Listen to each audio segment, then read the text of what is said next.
What's up, everybody?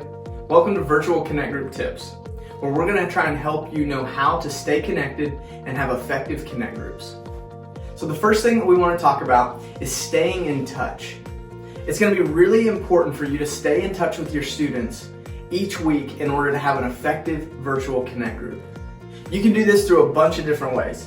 You can text your students throughout the week and just let them know that you're thinking about them, praying for them, and ask them how it's going. Maybe you want to make a phone call. I know that might freak them out because they don't talk on the phone, but maybe you want to make a phone call to let them know that you really want to have an intentional conversation. If you don't have social media, this might be a really good time for you to jump on because that's where your students are. And if you want to see what's going on in their life, it's a great platform to figure that out. You can also connect with them by commenting on their picture, liking their picture, and that just lets them know that you're interested in their life and you're thinking about them. Also, it's really, really important for you to keep in touch with what we're doing as a church and as a student ministry. We're putting videos out regularly right now, and we are trying to figure out new ways to connect because there's all kinds of craziness happening. COVID-19 has turned everything upside down, and we don't know how long this is going to last. So it's going to be really important for you to stay in touch so that you can remind your students to connect with those things as well. The next thing that we want to talk about is how to prep well for your virtual connect group. First thing we want you to do is to set a specific time every single Sunday afternoon to meet with your connect group.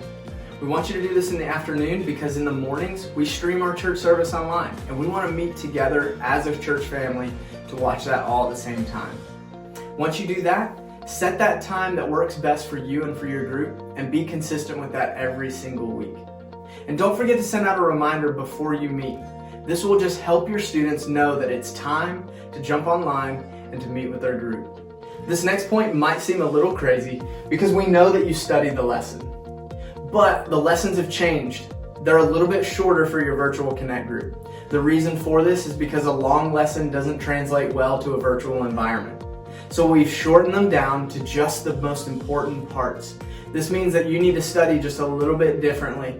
Maybe be a little bit more concise with your questions that you're going to ask because it's going to be a shorter time that you're going to meet. So you want to make sure that you get all the most important things in your group time as you can.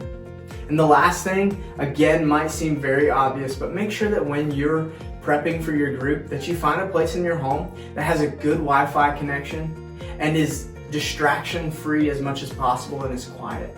All right, now that you're prepped and ready to go, we want to talk about how to lead well during your virtual connect group. So the first thing here is that you have to direct people differently than you would in a physical setting because it's not a physical setting. So some of the things that might look like is asking people to talk and answer questions specifically. You might not have done that in your connect group room, but in your virtual room, you're going to have to point them out specifically because they're not going to know who you're looking at. And you can't just throw a question out and wait for an answer because then you might get a bunch of overlapping things or you might get this really awkward long silence. So we want to make sure that you are pointing them out because this will also provide less interruptions for your connect group. And then also you might want to set some ground rules. Just things like maybe raising your hand. I know that sounds like an elementary thing, but it's going to be really important because again, nobody can see who people are looking at individually because you're all looking at each other on a screen. So make sure that you maybe tell them if you're interested in saying something or you have a response, just put your hand up. I'll see you and then I'll call on you to answer the question. The last thing that I want to point out on this slide is that it's going to be really, really important for you to limit long periods of silence. If you think that it's awkward in a room with people there, it's way worse on the virtual plane. So make sure that you're doing everything that you can to prevent those really long periods of silence because that's just going to make it feel very uncomfortable. We've got 3 final points on how to lead your virtual connect group well.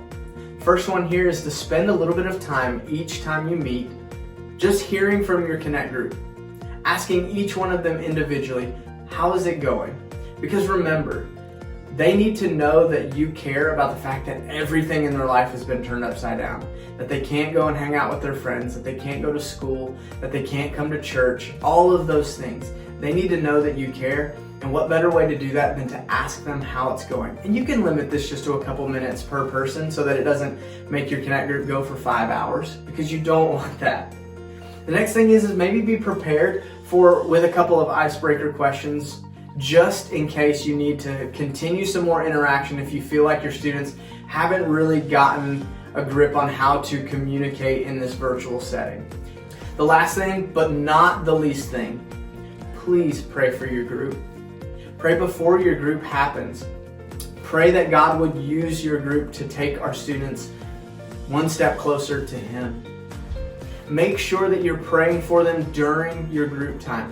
Ask them what requests they might have, and then pray for them. Don't just say, I'm praying for you through the week, but pray for them right then. But then also make sure that you're praying for your group throughout your week. Because here's the thing, when you pray for your students, it's going to remind you to reach out to them. It's going to make you wonder how they're doing that day. So make sure that you're consistently going before the throne of God, praying for your students before your group, during your group, and throughout your week. Thank you so much for taking just a few minutes out of your day to hear about some tips that you can use for your virtual Connect group. We're so grateful for what you do for the kingdom of God and for the students in our area. We could not accomplish all of the things that we accomplish without you being used by God. It is so vitally important that you are remaining connected with your students, and I hope that this video has helped. If you need more insight or if you have more questions, please send us an email. You can send that email to hsm@spotswood.org.